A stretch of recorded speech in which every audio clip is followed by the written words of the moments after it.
Ça me fait très plaisir d'être avec vous aujourd'hui pour différentes raisons.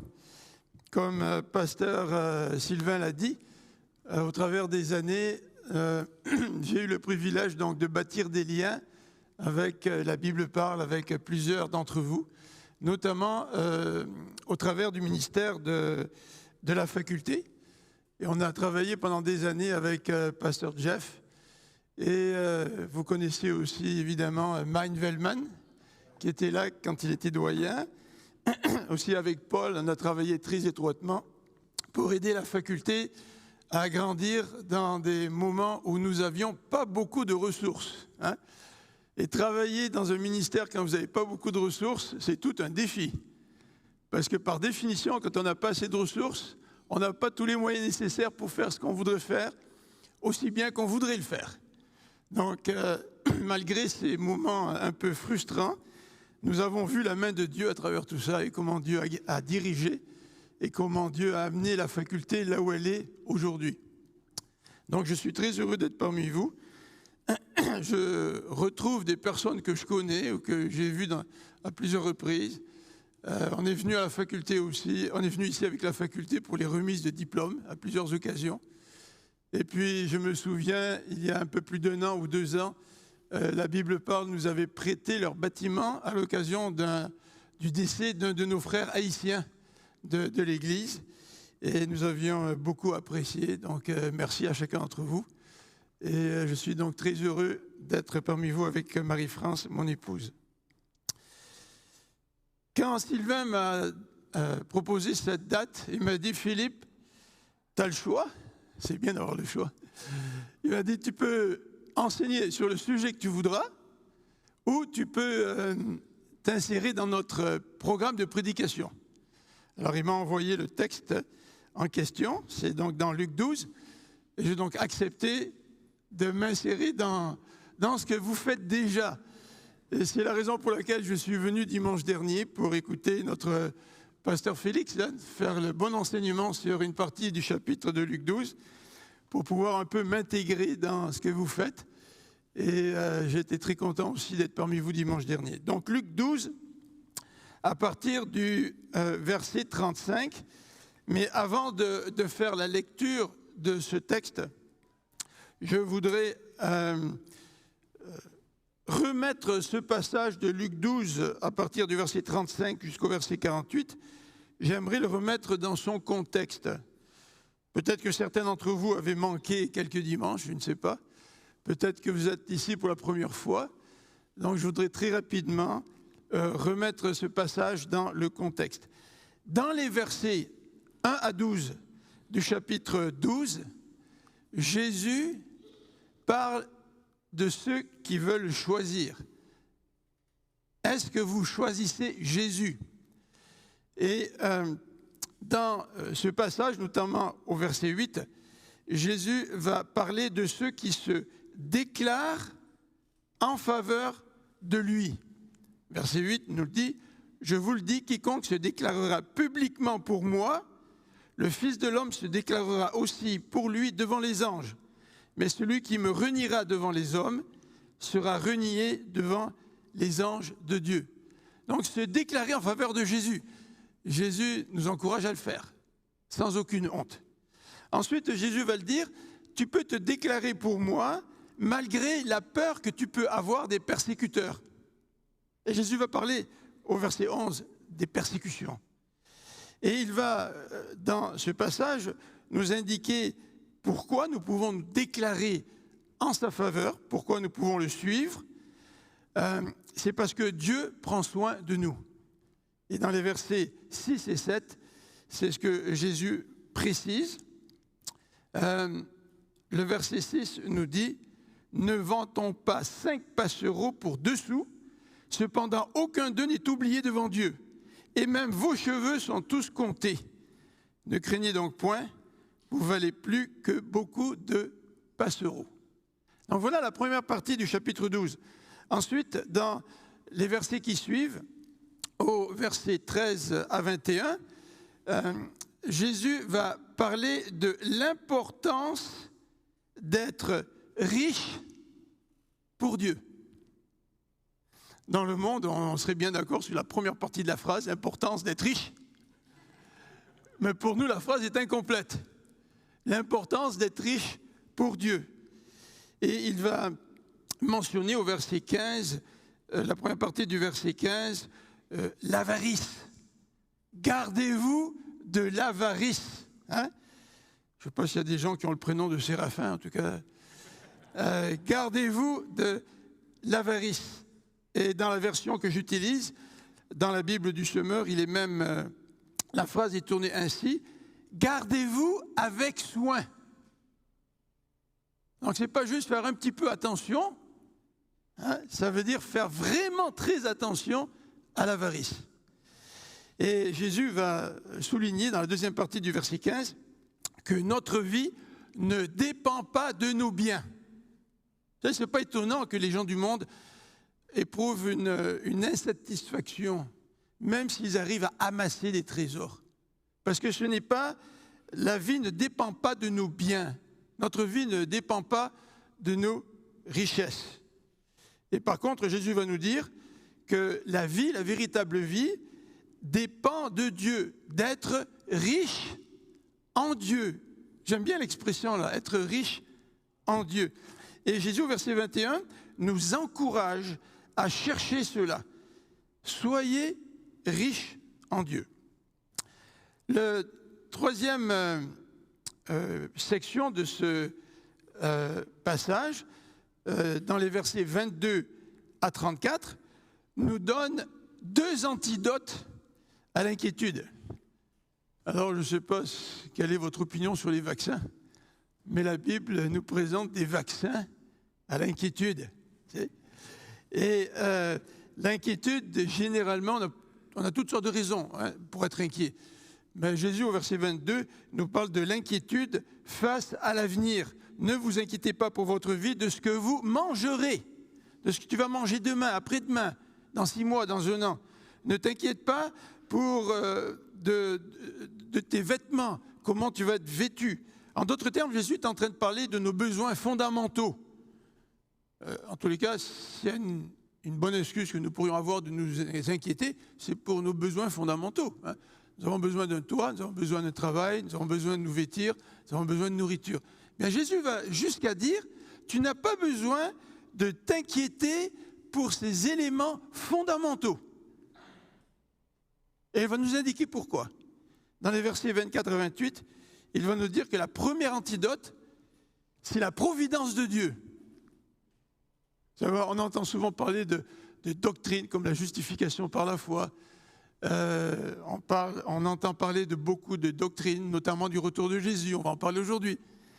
Mais ici, Jésus nous dit que tu peux ne pas être esclave de l'inquiétude si tu crois à la providence de Dieu. Dieu prend soin de sa création. Et à combien plus forte raison il prend soin de nous? Nous sommes sa création en Jésus. Nous avons été changés, transformés. Nous ne sommes pas simplement, je ne sais pas, nous ne faisons pas simplement partie de l'univers, mais en plus, nous sommes ses enfants. Et Dieu nous considère comme la prunelle de ses yeux. Donc ça, c'est le premier antidote. Et la deuxième antidote, au verset 21, c'est de chercher le royaume de Dieu. Chercher plutôt le règne de Dieu. Chercher le royaume de Dieu. Voilà donc la deuxième antidote. Et ça nous amène à notre texte. Et dans quelques instants, je vais faire un petit peu le lien entre notre texte et l'ensemble du chapitre 12. Notre texte, nous pouvons le diviser en 2. On va d'abord le lire, on va le diviser en 2, et puis on va commencer l'étude du passage. Verset 35. Alors, je vais lire dans la Bible du semeur, mais en faisant référence de temps en temps à la Bible de Louis II. Donc, verset 35. Et vous allez comprendre pourquoi dès le premier verset. Parce que la Bible du semeur, c'est une Bible qui utilise le principe de l'équivalence. On ne traduit pas littéralement, mais on utilise des expressions équivalentes pour qu'on puisse mieux le comprendre. Ceindre ses reins. Qu'est-ce que ça veut dire, ceindre ses reins? Alors la Bible du semeur va dire ceci. Restez en tenue de travail. Non, la Bible va expliquer ce que ça veut dire. La traduction explique ce que ça veut dire, ceindre les reins. Mais elle choisit une expression équivalente pour que ce soit facile pour nous de le comprendre, sans trahir le sens du texte. Alors lisons ensemble. Restez en tenue de travail, gardez vos lampes allumées. Soyez comme des serviteurs qui attendent le retour de leur maître, parti pour une noce. Dès qu'il arrive et qu'il frappe à la porte, il lui ouvre. Heureux ces serviteurs que le maître, en arrivant, trouvera en train de veiller. Vraiment, je vous l'assure, c'est lui qui se mettra en tenue de travail. Il les fera asseoir à table et passera de l'un à l'autre pour les servir. Peu importe qu'il rentre à minuit ou vers 3 heures du matin, heureux ces serviteurs qu'il trouvera ainsi vigilants. Vous le savez bien, si le maître de maison savait à quel moment le voleur va venir, il ne le laisserait pas pénétrer dans sa maison. Vous aussi, tenez-vous prêts, car c'est à un moment que vous n'auriez pas imaginé que le Fils de l'homme viendra. Pierre lui demanda, « Seigneur, cette parabole s'applique-t-elle seulement à nous ou bien concerne-t-elle tout le monde ?» Le Seigneur répondit, « Quel est le gérant fidèle et sensé à qui le maître confiera le soin de veiller sur son personnel pour qu'il donne à chacun au moment voulu la ration de blé qui lui revient.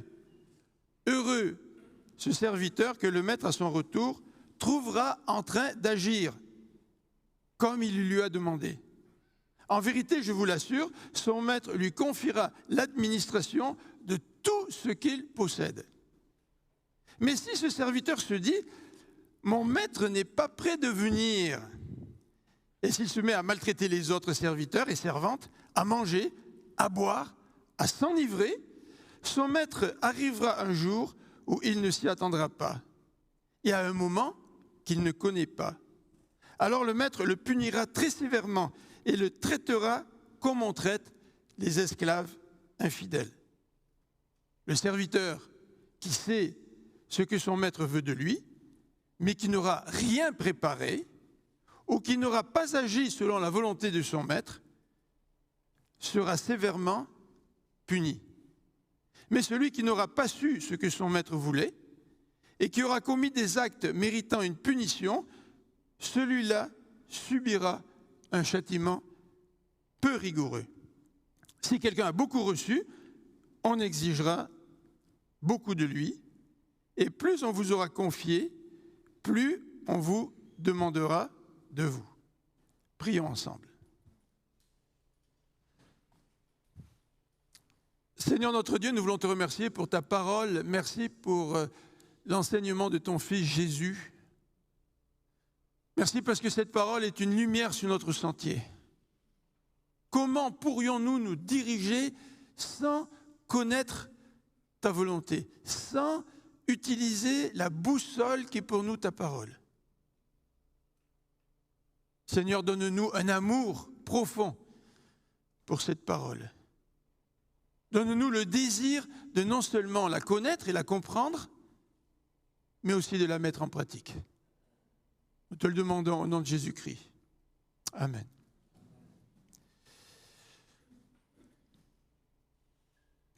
Alors, comme vous le voyez à l'écran, le titre que j'ai choisi pour aujourd'hui et qu'on retrouve peut-être dans d'autres Bibles, c'est en rapport avec la vigilance. Es-tu prêt pour son retour? Est-ce que tu es prêt pour le retour de Jésus? Si le Seigneur venait cet après-midi, est-ce que tu serais prêt? Ou est-ce que tu te dis, oh, ça m'étonnerait qu'il vienne cet après-midi, donc je peux prendre un peu mes aises dans ma vie chrétienne. Mais Jésus nous met devant cette question. Es-tu prêt pour son retour? Alors voilà le plan que je vous propose pour ce matin. C'est d'abord de regarder 2 exemples de vigilance que nous retrouvons dans le texte. Dans la première partie du texte, dans les versets 35 à 40, il est question d'un serviteur, puis il est question d'un maître de maison. Alors, nous allons regarder ces 2 exemples de vigilance. Ensuite, je vous invite à regarder ce que Jésus dit concernant la récompense de celui qui est prêt. Mais Jésus va ajouter à cela des paroles sur le châtiment. Et c'est cette deuxième partie qui débute au verset 41 jusqu'au verset 48. Mais avant de regarder la première partie, je voudrais revenir au contexte. Nous avons lu dans le contexte que Jésus veut qu'on le choisisse et qu'on se positionne devant lui publiquement, sans aucune crainte. Jésus veut aussi que nous puissions être riches pour Dieu. Jésus veut aussi que nous puissions ne pas céder face à l'inquiétude. Tous ces trois éléments ne peuvent pas se vivre sans être en relation avec la manière dont nous attendons Jésus. En d'autres termes, nous ne pouvons pas bien attendre Jésus si nous ne voulons pas le suivre, si nous ne voulons pas être riches pour Dieu et si nous tombons dans les inquiétudes. Donc, dans le contexte, nous pouvons dire d'emblée qu'une façon d'attendre Jésus correctement, c'est de vraiment suivre Jésus, c'est de vraiment être riche pour Dieu, et c'est aussi de résister face à l'inquiétude. Mais comme vous allez le voir dans... Je suis à l'avance là. Comme vous allez le voir au point numéro 3 à l'écran, le verset 34 résume un petit peu tout cela en disant « Là où est votre trésor, là aussi sera votre cœur. » Attendre Jésus, être prêt à son retour, c'est une question de cœur. Où il est ton cœur? Si ton cœur n'est pas pleinement à Jésus, tu ne pourras pas attendre fidèlement son retour. Mais si ton cœur est à 110%, non, 150%, on pourrait mettre des puissance 2, puissance 3, etc. Si notre cœur n'est pas totalement à Jésus-Christ, comment peux-tu prétendre que tu attends fidèlement le retour du Seigneur? Comment être prêt? Versets 35 à 40. Eh bien, pour être prêt, et c'est implicite dans le texte, pour être prêt au retour du Seigneur, nous devons avoir la certitude qu'il va revenir. Avons-nous la certitude que le Seigneur va revenir? Êtes-vous convaincus que le Seigneur va revenir? Ben là, il y en a à peu près 10%, je ne sais pas pour les autres. Est-ce que vous êtes convaincus que le Seigneur va revenir? Vous savez, c'est une chose de le savoir avec notre tête. C'est une chose de le savoir avec notre cœur. Alors je pourrais vous poser la question, est-ce que tu es sûr avec ta tête et ton cœur que le Seigneur va revenir? Alors il y a plusieurs raisons pour lesquelles nous pouvons être sûrs du retour du Seigneur. John MacArthur, dans son commentaire, en donne 10. Je me suis dit, je ne vais pas en donner 10, ça va être trop long. Mais je vais simplement vous en donner 2 ou 3. C'est que l'Ancien Testament et le Nouveau Testament enseignent le retour de Jésus. Et vous vous rappelez que la Bible, c'est écrite sur des centaines d'années. Hein. On pourrait dire même 1000, 1500 ans. Tu sais. Et le retour du Seigneur est prévu autant dans l'Ancien que dans le Nouveau. John MacArthur nous dit qu'il y a plus de 300 prophéties dans l'Ancien Testament qui concernent Jésus-Christ. Une centaine concerne sa première venue et environ 200 vont s'accomplir lors de son retour. Alors inutile de vous dire que je n'ai pas vérifié, hein, en regardant dans tous les passages bibliques, ce que John MacArthur nous dit, mais je n'ai pas de raison de douter de ce qu'il nous présente. Dans le Nouveau Testament, un autre théologien, prédicateur bien connu, Kent Hughes, nous dit qu'il y a 260 chapitres dans le Nouveau Testament.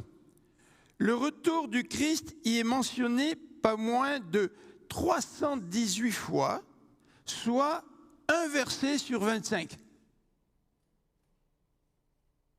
Et les seuls textes bibliques dans lesquels on ne fait pas allusion au retour de Jésus, c'est l'épître de Paul aux Galates, et c'est aussi les petites épîtres de 2 et 3 Jean. Donc le thème du retour de Jésus-Christ est très présent dans le Nouveau Testament. Vous savez aussi que Jésus, Paul et Jean ont parlé du retour du Seigneur. Jésus, dans Jean 14, nous dit « Je vais vous préparer une place. Puis je vais venir vous chercher pour que vous puissiez être avec moi dans la place que je vous ai préparée. » Donc très clairement, le Seigneur parle aussi de son retour. On ne peut pas regarder tous les textes ce matin.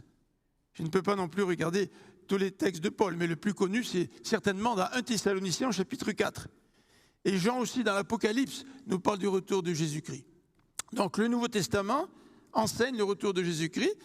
Et ce retour est aussi très important pour l'Église, parce que le retour du Christ fait partie du plan de Dieu pour son Église. Vous savez quel est le plan de Dieu pour nous? C'est-à-dire nous, l'ensemble du corps de Christ. Ça inclut, la Bible parle, ça inclut toutes les églises qui mettent leur confiance au Seigneur. Bien, dans son plan, nous allons être en sa présence et nous allons être invités à un festin. Christ est l'époux et l'Église va être l'épouse. Mais si le Seigneur ne revient pas, tout ce que la Bible enseigne là-dessus, ça ne vaut rien, c'est caduc. Mais le Nouveau Testament nous donne la certitude du retour de Jésus-Christ. Comment être prêt? Eh bien, le verset 35 nous donne quelques petites indications. Restez en tenue de travail, gardez vos lampes allumées. La Bible du semeur aurait pu dire retroussez vos manches. Vous êtes prêts à travailler quand vous retroussez les manches, n'est-ce pas? Quand vous vous revêtez d'un habit de travail, c'est parce que vous êtes prêts à entreprendre une tâche. Et vous allez l'entreprendre. Et comme je l'ai dit tout à l'heure, dans la Bible, les Bibles de la famille de Louis II, on utilise l'expression « ceindre les reins ». À l'époque de Jésus, les gens avaient des robes, et quand il fallait travailler, il fallait remonter la robe, l'attacher autour de la taille, ceindre ses reins, n'est-ce pas, pour pouvoir être prêt à travailler. Bon. Mais on comprend très bien ce que ça veut dire quand on dit « mets ta tenue de travail hein ». C'est-à-dire maintenant, c'est le temps, let's go, on a quelque chose à faire, on travaille. Et dans ce passage, Jésus parle aussi des lampes allumées. Vous savez, si vous voulez travailler, il faut quand même être bien éclairé. En particulier, si vous voulez travailler la nuit, vous ne pouvez pas travailler la nuit si vous n'avez pas de lampe. La lampe allumée, c'est le signe que vous êtes prêt à travailler jour et nuit. Dans ce texte, il est question, au verset 36, des serviteurs qui attendent le retour de leur maître partis pour des noces. Alors vous allez me dire, moi aujourd'hui, je m'en vais à 1h de l'après-midi, les noces ont lieu à 2h30, on va avoir le repas par la suite, on va rentrer chez nous vers minuit. Bon, ça dépend, là. Si vous êtes un peu plus âgé, vous allez peut-être rentrer vers 10h, d'autres vont rentrer peut-être à 1h ou 2, mais l'attente n'est pas très très longue. Au temps de Jésus, les noces pouvaient durer plusieurs jours. Les noces pouvaient durer une semaine. Alors tu es serviteur, ton maître est parti, mais tu ne sais pas quand ton maître va rentrer. Donc il y a une incertitude qui demeure et qui peut durer plusieurs jours. D'où l'importance, dit Jésus, d'être prêt. Sois prêt quand ton maître va rentrer. Et le texte nous dit, dès qu'il arrive et qu'il frappe à la porte, il lui ouvre. Moi, ça m'est arrivé, en tout cas, d'être pris en étant encore au lit. Tu sais, quelqu'un frappe à la porte. Généralement, on sait qui frappe à la porte. Mon fils habite une rue derrière chez moi. Alors, bien souvent, les petits-enfants arrivent et ils se lèvent très tôt. Tu sais, et si la maman décide de venir nous voir avant d'amener les enfants à l'école, ils peuvent frapper pas mal tôt, là, tu sais. Et là, tu es à moitié endormi, tu entends frapper, tu te dis, est-ce que vraiment ça frappe à la porte ou ça frappe pas à la porte, tu sais? Évidemment, dernière fois que c'est arrivé, j'ai dit à ma femme, j'ai dit, te lève pas trop vite, là, tu vas peut-être avoir la tête qui tourne, tu sais. Mais quand on n'est pas prêt, c'est ça qui arrive, tu sais. C'est ça qui arrive. Le Seigneur frappe à la porte, puis nous ne sommes pas prêts. Et puis là, on est complètement désorientés, on est encore dans les brumes du sommeil. On n'est pas très, très alerte mentalement et physiquement pour aller souhaiter la bienvenue à ce maître qui va revenir. Tu sais, quand le Seigneur va revenir, là, tu vas sortir de ton lit à à moitié fatigué, puis vous ouvrez les yeux, là, puis tu vas dire, est-ce que c'est toi, Seigneur, ou est-ce que c'est encore des candidatons, là, est-ce que c'est vraiment toi? Ou est-ce que quand le Seigneur va revenir, tu vas être prêt, puis tu vas être heureux qu'il revienne, tu vas être rempli de joie de voir que la parole du Seigneur s'accomplit. Comment être prêt? Eh bien, on peut être prêt en se rappelant ce texte qui nous parle de bénédiction. Regardez au verset 37 à 38. Dans ce passage, il y a ce qu'on appelle une inclusion. Vous savez ce que c'est une inclusion? Vous incluez quelque chose à l'intérieur. Le début de ce passage commence par les paroles suivantes. Heureux ces serviteurs, au verset 37. Et à la fin du verset 38, heureux ces serviteurs. Donc il y a un accent qui est mis sur la joie du serviteur. Le mot heureux, on le retrouve dans le psaume 1, dans la version grecque. C'est le même mot. Et c'est traduit aussi par béni. Dans le sermon sur la montagne, dans les béatitudes, vous connaissez, hein, ces béatitudes, elles commencent par heureux. Bénis ceux qui, heureux les doux, heureux les faiseurs de paix, etc. Et ici, c'est le même terme. Le serviteur peut être motivé par une réalité. C'est que le serviteur fidèle qui attend le Seigneur, il va être béni. Est-ce que vous voulez être béni? Le Seigneur nous encourage par ces paroles. Est-ce que vous voulez être heureux du retour du Seigneur? Eh bien, attendons-le avec fidélité. Alors, à qui cette bénédiction s'adresse-t-elle? Eh bien, elle s'adresse à ceux qui sont en train de veiller, à ceux qui sont vigilants, à ceux qui ne se laissent pas emporter par les désirs du monde, par les soucis du monde, mais qui se préoccupent réellement du royaume de Dieu, par ceux dont le cœur est tourné vers Dieu, par ceux dont on a parlé depuis le début du chapitre 12, qui suivent Jésus, qui veulent être riches en Dieu, qui ne veulent pas vivre dans les soucis de ce monde. Heureux ceux qui sont fidèles. Alors ce passage est bouleversant. Honnêtement, c'est bouleversant. Parce que le verset 37 nous parle d'un rôle renversé. Le maître, quand il vient, il voit ses serviteurs fidèles qui l'ont attendu, qui lui ouvrent la porte, qui sont heureux, qui lui posent des questions. Comment ça s'est passé, la noce, raconte-nous, etc. C'est une joie. Imaginez-vous, là, cet événement. Mais à un moment donné, le maître, il dit à ses serviteurs, asseyez-vous. Enfin, à l'époque, il ne s'asseyait pas à table, il s'allongeait pour manger. Asseyez-vous, et maintenant, c'est moi qui vais vous servir. Vous vous rendez compte? Il y a quelque chose d'unique dans le christianisme. Il y a quelque chose d'unique dans le christianisme. C'est que Dieu est un Dieu qui nous aime tellement qu'il est venu sous forme de serviteur pour servir les hommes par amour. Alors, pas pour servir pour que nous fassions de lui ce que nous voulons. Ce n'est pas notre petite marionnette, le Seigneur. Ce n'est pas dans ce sens-là.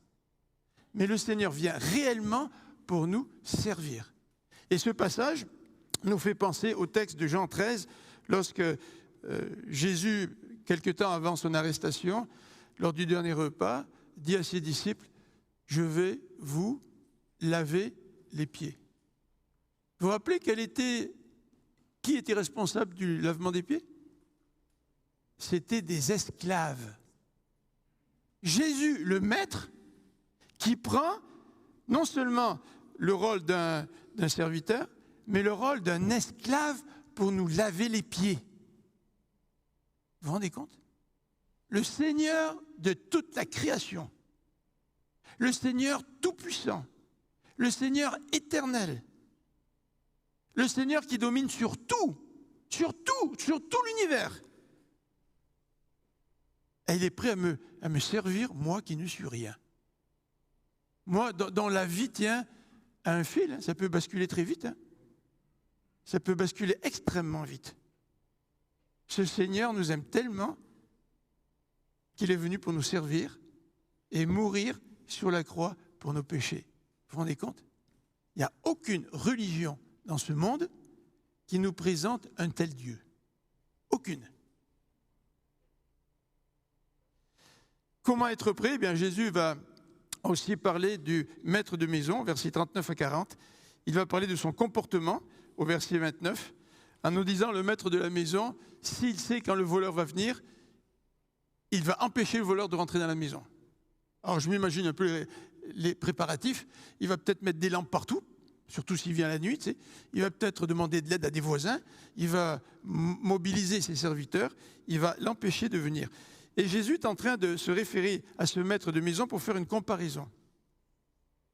Autant le maître de maison est prêt quand le voleur va venir, autant vous devez être prêt pour le retour de Jésus. Alors, il est vrai que dans ce passage, il y a aussi une différence. Hein, parce que le maître de la maison, il sait quand le voleur va venir. Mais la comparaison de Jésus ne repose pas là-dessus. La comparaison de Jésus, c'est la suivante. Autant le maître est prêt pour la venue du voleur, il sait quand il va venir. Autant toi, tu dois être prêt pour la venue du Christ. Même si toi, tu ne sais pas quand le Christ va venir. Cette semaine, j'étais chez le dentiste et puis sur le parking, avant de fermer ma voiture et de rentrer chez le dentiste, ils étaient en train de parler, les animateurs, d'un pasteur qui avait prétendu que le Seigneur allait revenir mardi ou mercredi. Vous avez peut-être entendu parler de ça? Ah, que c'est malheureux cette affaire-là. Les non-croyants se moquent des chrétiens à cause de ça. Et malheureusement, il y a des soi-disant chrétiens qui prétendent connaître la date du retour du Seigneur. Personne ne connaît la date du retour du Seigneur. Alors, comment être prêt? Nous venons de regarder cela. Maintenant, je vous invite à regarder la question de la récompense, la deuxième partie, versets 41 à 48. Et il est question ici d'un gérant, d'un économe. Un économe qui est fidèle. Et Jésus va parler de la récompense qu'il donne aux économes fidèles, aux gérants fidèles. Et le verset 42 est assez intéressant parce que Jésus dit « Quel est le gérant fidèle et sensé à qui le maître confiera le soin de veiller sur son personnel pour qu'il donne à chacun au moment voulu la ration de blé qui lui revient ?» Alors on dirait que Jésus est en train de chercher un économe fidèle. Tu sais. Et d'un côté, ça me plaît un petit peu cette situation-là. Tu sais. Le Seigneur cherche des économes fidèles. Tu sais. Est-ce que tu veux lever la main? Est-ce que toi tu dis oui, moi je veux être un économe fidèle? Tu sais. Et je vais vraiment accomplir la tâche que le Seigneur va me confier. Et il y a un défi à relever au verset 43. Le défi est celui-ci. Heureux ce serviteur que le maître, à son retour, trouvera en train d'agir comme il le lui a demandé. J'ai été pasteur d'une église qui avait eu 6 pasteurs en 12 ans. Vous voyez, la moyenne, c'est que chaque pasteur est resté 2 ans. En fait, pour certains pasteurs, ça a été comme d'entrer dans un grand centre d'achat puis que vous avez une porte tournante. Vous savez, vous rentrez et puis vous ressortez. Certains d'entre eux étaient restés à peine quelques mois. Mais la moyenne, c'était 2 ans. Et quand je suis arrivé, eh bien, j'ai compris la raison pour laquelle les pasteurs ne restaient pas. Il y avait un homme qui était là, un leader, qui avait beaucoup d'influence dans l'Église.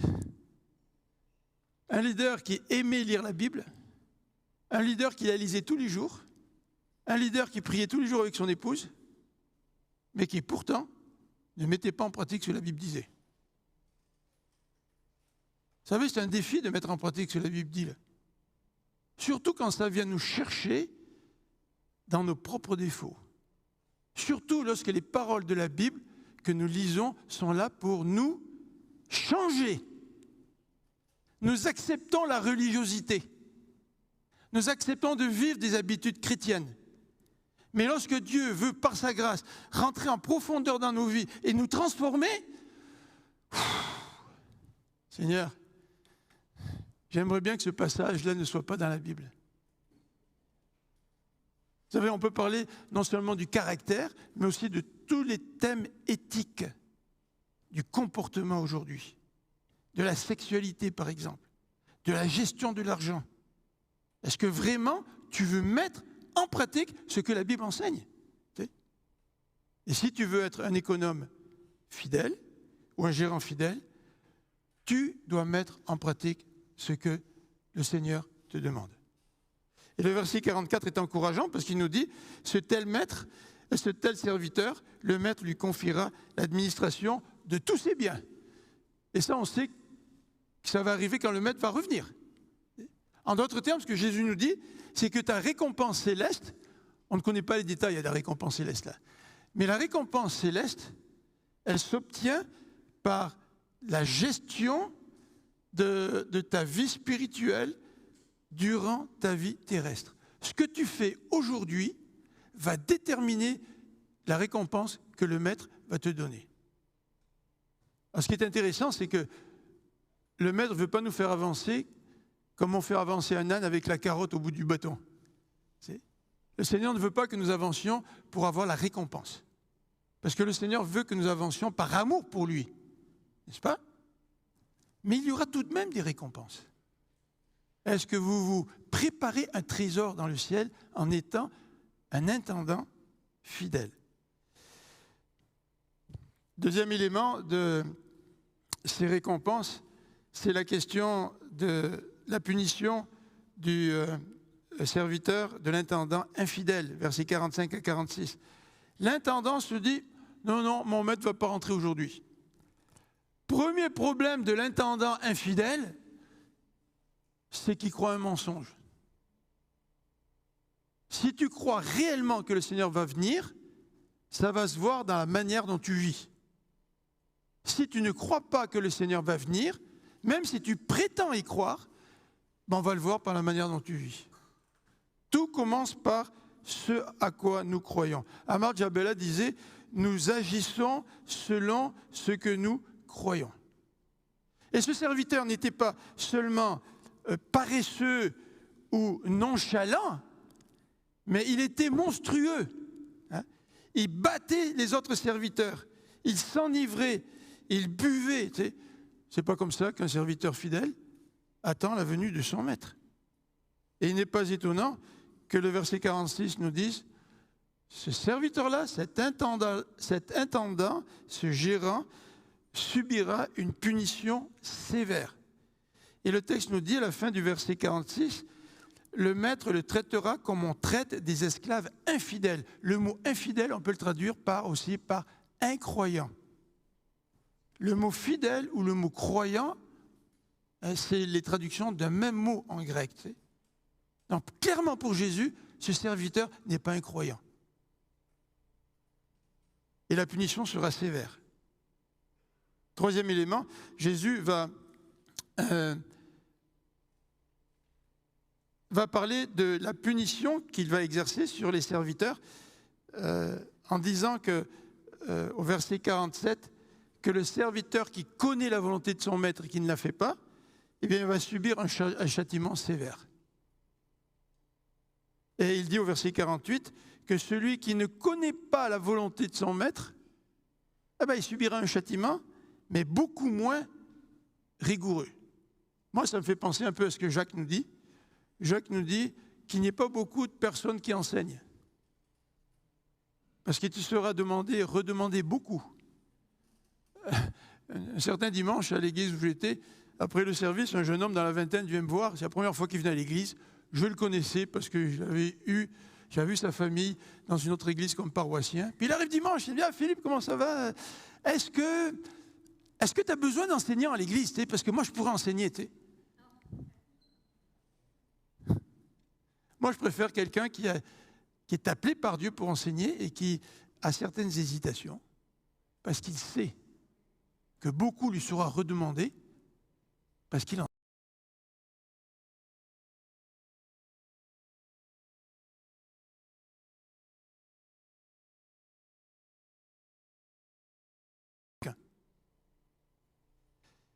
la récompense, la punition sera une juste punition. Dernier élément dans cette section-là, c'est le verset 48 qui nous présente un principe. Le verset 48, la fin du verset nous dit « Si quelqu'un a beaucoup reçu, on exigera beaucoup de lui, et plus on vous aura confié, plus on demandera de vous. » Jésus est en train d'élargir le principe dans son enseignement. Moi, quand j'entends les paroles de Jésus, je me dis, en tant que chrétien du XXIe siècle, avons-nous beaucoup reçu? Est-ce que vous avez beaucoup reçu, vous, du Seigneur? Moi, je pense que tout le peuple de Dieu du XXIe siècle a beaucoup reçu. Il a toute la parole dans ses testaments, il a toute la parole du Nouveau Testament, il a reçu l'Esprit de Dieu, il a été transformé, Dieu a changé sa vie, Dieu lui a donné l'espérance de la vie éternelle, Dieu a pardonné ses péchés, Dieu, dans sa grâce, continue à l'aider à grandir, parce que la marche dans la vie chrétienne, ce n'est pas par les œuvres, c'est par grâce. Nous avons énormément reçu. Nous avons l'expérience de 2000 ans d'histoire de l'Église. Si vous voulez écouter des prédications sur Internet, depuis la Covid, il y a des tonnes de prédications, des bonnes et des moins bonnes. Mais en tout cas, il y en a beaucoup de bonnes. Et nous avons énormément reçu. Qu'est-ce que tu fais de ce que tu as reçu? Sans compter tous les livres qui ont été écrits. Ça ne vaut même plus la peine d'acheter tous les livres qui ont été écrits. Tu n'auras pas jamais assez de place dans ta bibliothèque. Et tu n'auras pas le temps de toutes les lire. Les chrétiens ont beaucoup reçu. C'est vrai qu'aussi nous avons reçu des dons pour le service de Dieu. Qu'est-ce que tu fais des dons que tu as reçus? Si tu es la main du corps, qu'est-ce qu'elle fait ta main pour que tu sois actif dans l'œuvre du Seigneur et prêt à le recevoir quand il va revenir? Bien sûr, la Bible nous dit, certains ont des membres plus importants dans le corps, mais il ne faut surtout pas mépriser ceux qui sont les moins apparents parce qu'ils ont leur utilité, n'est-ce pas?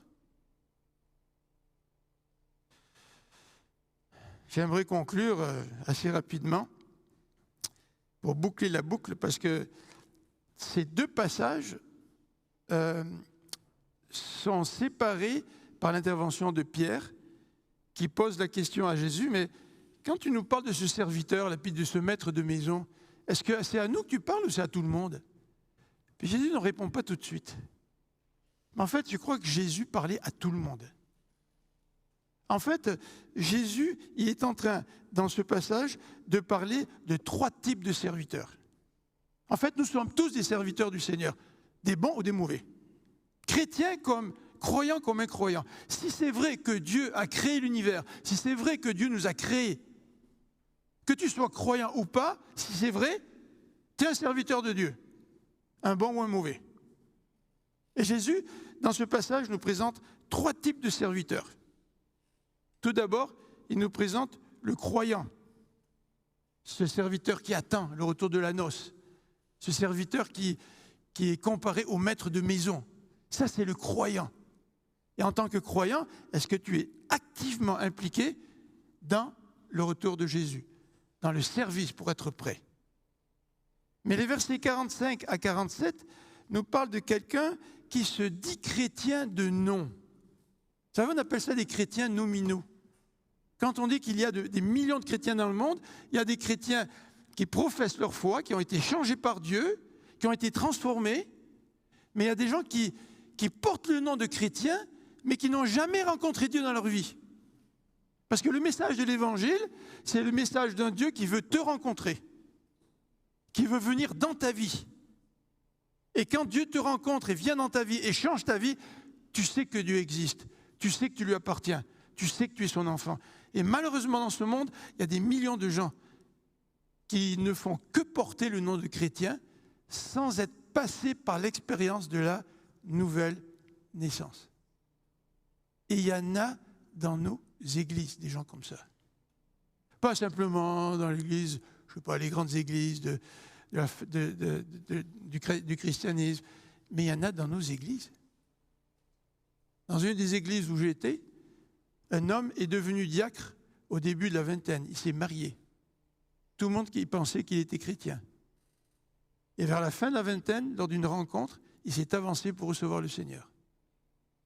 Il était diacre. Sa femme était choquée parce qu'elle pensait qu'il était chrétien. Est-ce qu'il y a parmi nous aujourd'hui des gens qui portent le nom de chrétien, mais qui n'ont pas été transformés par Dieu et qui ne sont pas véritablement des serviteurs fidèles qui attendent son retour? Et il y a aussi ceux qui n'ont pas entendu. Le verset 48 nous parle des gens qui n'ont pas su ce que le maître voulait.